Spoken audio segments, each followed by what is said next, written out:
Oats বেরির laddu বানাতে আমি এখানে নিয়েছি রোস্ট করা ওটস 2 কাপ, নিয়েছি হাফ কাপ ব্লুবেরি, নিয়েছি হাফ কাপ ক্র্যানবেরি, আর নিয়েছি 3-4টা খেজুর। খেজুরের আমি বীজটা বের করে দিয়েছি, দিয়ে ছোট ছোট টুকরো করে কেটে নিয়েছি।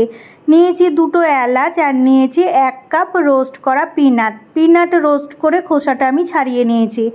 এবার সব উপকরণ মিক্সিতে দিয়ে দিয়েছি, আর দিয়ে দিয়েছি 1 চুটকি সল্ট। এবার হাই স্পিডে মিক্সি ঘোরালেই তৈরি হয়ে যাবে একটা মণ্ড। সেই মণ্ড থেকে আমি ছোট ছোট লাড্ডু শেপে লাড্ডু করে নিয়েছি। এইভাবে আপনারাও তৈরি করে নিন ঘরে ওটস বেরির হেলদি টেস্টি লাড্ডু, আর স্টোর করে রাখুন কাচের জারে। যখন মিড মর্নিংয়ে খিদে পাবে, ইভিনিংয়ে খিদে পাবে, তখন নিজেরাও খাবেন আর শিশুদেরকেও দেবেন।